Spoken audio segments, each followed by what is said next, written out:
गठबंधन के कुरुक्षेत्र लोकसभा से उम्मीदवार सुशील गुप्ता का प्रचार फरवरी से अब तक लगातार जारी है। अरविंद केजरीवाल को हरियाणा का बब्बर शेर बताते हुए सुशील गुप्ता ने कहा कि अरविंद केजरीवाल बहुत जल्द हरियाणा में कई कार्यक्रम करते नजर आएंगे। कुरुक्षेत्र लोकसभा सीट की बात की जाए तो इंडिया महागठबंधन की तरफ से सुशील गुप्ता आम आदमी पार्टी के सिंबल पर चुनाव लड़ रहे हैं और लगातार धुआंधार प्रचार उनका जारी है। और कहीं ना कहीं जिस तरह से प्रचार किया है, प्रचार के बाद मुख्य फाइट में नजर आते हैं। सुशील जी, आपसे लगातार मुलाकात दिल्ली में होती थी जब प्रदेश अध्यक्ष के नाते, लेकिन जो तमाम हमारी टीम काम कर रही है, लगातार आपका जो प्रचार प्रसार है लगातार जारी है।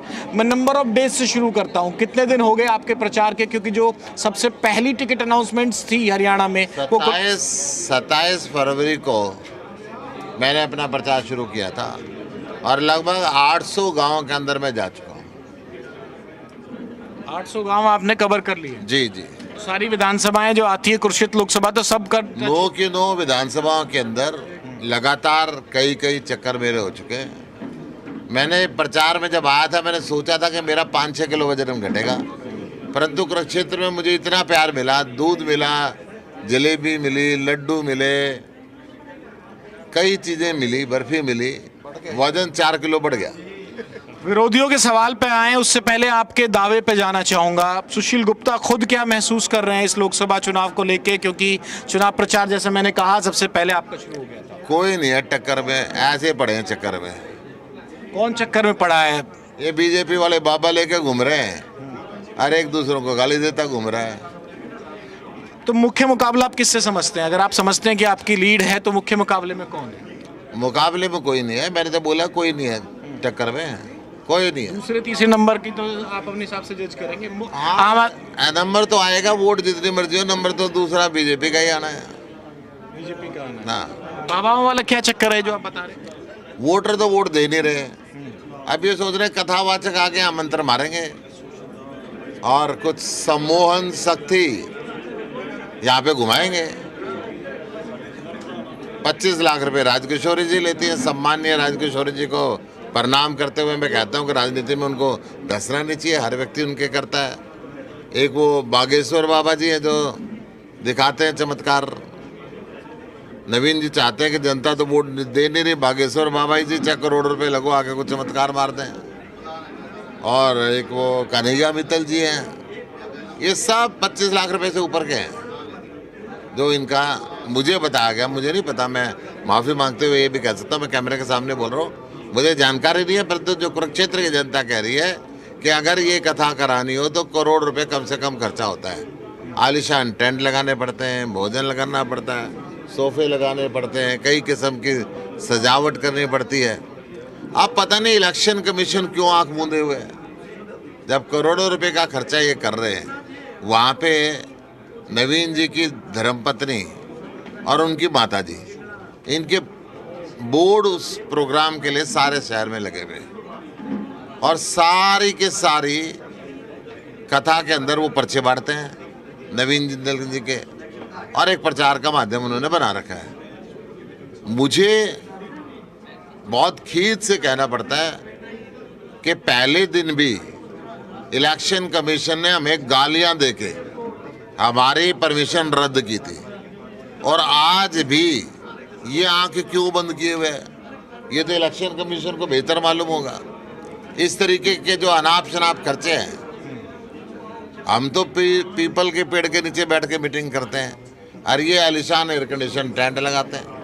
और मुद्दों की बात करूं, इसके अलावा कांग्रेस का जो सपोर्ट है वो कितना मिला है? कुछ नेताओं की तस्वीरें ज़रूर मैंने देखी हैं जो इस लोकसभा में आपके लिए आए हैं।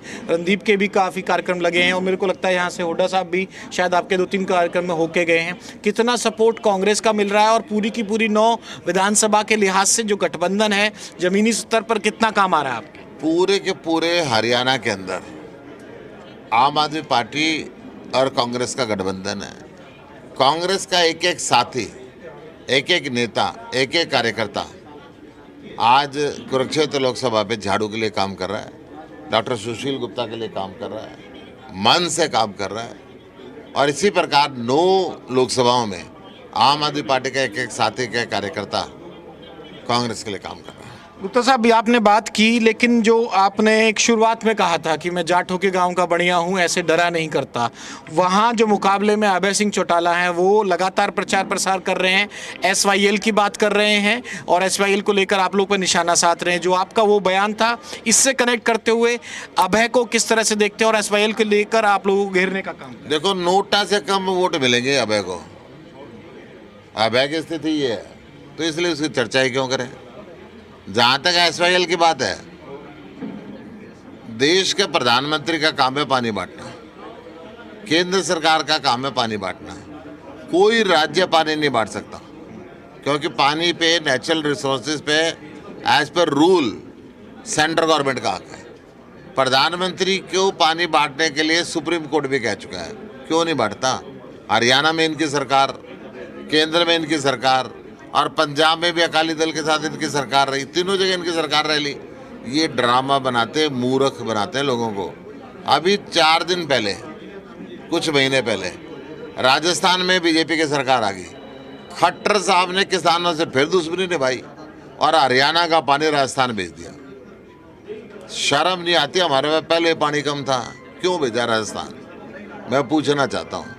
ये ड्रामा करते हैं। अभय कह रहे हैं मैं तो ले आऊंगा हल्क में, क्या क्या क्या जैसे उनकी लैंग्वेज होती है। अभय एमएलए था, क्यों नहीं विधानसभा में शोर मचाया जब यहाँ का पानी, यहाँ के किसानों का पानी राजस्थान भेजा? अभय से पूछता हूँ। ये बीजेपी की बी टीम है।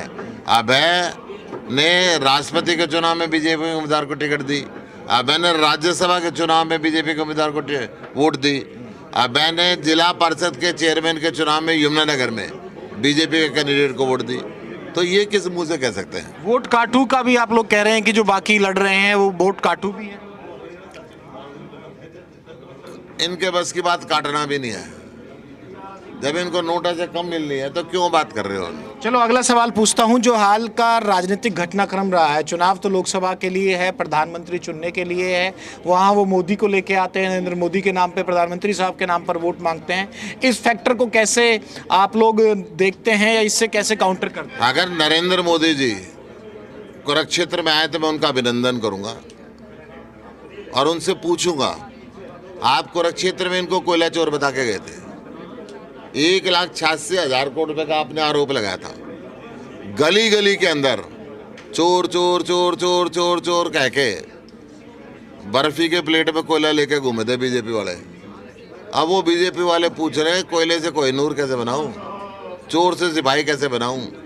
आपके इसी दर्द के कारण भारतीय जनता पार्टी के पूर्व सांसद कैलाशो सैनी ने कल पार्टी छोड़ के कांग्रेस को ज्वाइन कर लिया, क्योंकि आपने दर्द दिया। आपने पहले उसकी इमेज को मिलान किया और आप ये कह रहे नहीं साहब, इसने तो 195 करोड़ रुपए इलेक्ट्रल बॉन्ड में चंदा दे दिया, अब ये दूध का धोया हो गया। मैं पूछ रहा हूँ, देश के 1,86,000 करोड़ रुपए कहाँ गए? प्रधानमंत्री जी आए, उनसे पूछेंगे। 2 सवाल आखिरी। हाल का जो हरियाणा का घटनाक्रम रहा है, जिस तरह से अल्पमत की सरकार, 3 निर्दलीय विधायक चले गए और कांग्रेस लगातार सवाल पूछ रही है, और दूसरा घटनाक्रम दिल्ली का रहा। अरविंद केजरीवाल जो कि दिल्ली के मुख्यमंत्री हैं, संयोजक हैं आम आदमी पार्टी के, वो बेल पर, कंडीशनल बेल ही सही, बाहर आए। इन दोनों घटनाक्रम का लोकसभा चुनाव पे और खास तौर से आपकी कुरुक्षेत्र की सीट पर कितना असर? पहला सवाल आपने पूछा कि बीजेपी के एमपी एमएलए भाग गए, सरकार माइनॉरिटी में। अगर ये किसी और पार्टी की सरकार होती तो गवर्नर अभी तक दूसरे मुख्यमंत्री को शपथ दिला चुका होता, परंतु ये बेईमान है। कितने दिन रोकेंगे? महीना रोक लेंगे, 20 दिन रोक लेंगे, 2 महीने रोक लेंगे, अब आखिर में कोर्ट जाएंगे। अरे ये सरकार खत्म होगी। मैंने पहले भी इलेक्शन कमीशन से निवेदन किया था कि यहाँ का दोबारा चुनाव करें, गवर्नर से निवेदन किया था इस सरकार को बर्खास्त करें। जहाँ तक आपका दूसरा सवाल है, अरविंद केजरीवाल, वो हरियाणा का शेर है, दिल्ली का मुख्यमंत्री है। शेर जेल को तोड़ के बाहर आ गया, अब वो खूंखार शेर है। अब बीजेपी की कई सीट तो गई, इस बात को पक्का मान। कुरुक्षेत्र आना होगा, 100% होगा कुरुक्षेत्र। वो कल भी आ रहे हैं। कल अरविंद केजरीवाल जी पेवा में पहुंच रहे हैं, शाहबाद में पहुंच रहे हैं, लाडवा में पहुंच रहे हैं, रादौर में पहुंच रहे हैं। फिर 21 तारीख को दोबारा आएंगे। आप इतने आश्वस्त हो तो आखिरी सवाल और कैमरे के सामने, क्योंकि ये रिकॉर्डिंग तो हमारे पास रहती है, जो दोबारा बातचीत करेंगे उस बातचीत में फिर इसको रखकर बातचीत करने में मज़ा भी आएगा। आपका दावा क्या है, एक फाइनल कमेंट आपका? मैं तो कह रहा भाई नवीन जिंदल की जमानत जब्त होगी और अभय को नोटा से कम वोट मिलेंगे। और आपको फिर कितना संख्या कुछ कर काउंट करना चाहें? मुझे ऐसा लगता है मैं कम से कम 4 लाख वोटों से जीत रहा हूँ।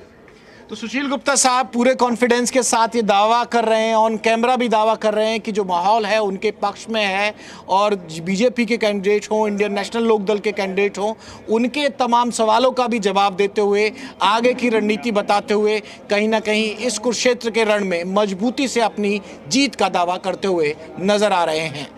कैमरामैन राहुल निर्वाण के साथ विनोद लांबा, जी मीडिया, कुरुक्षेत्र।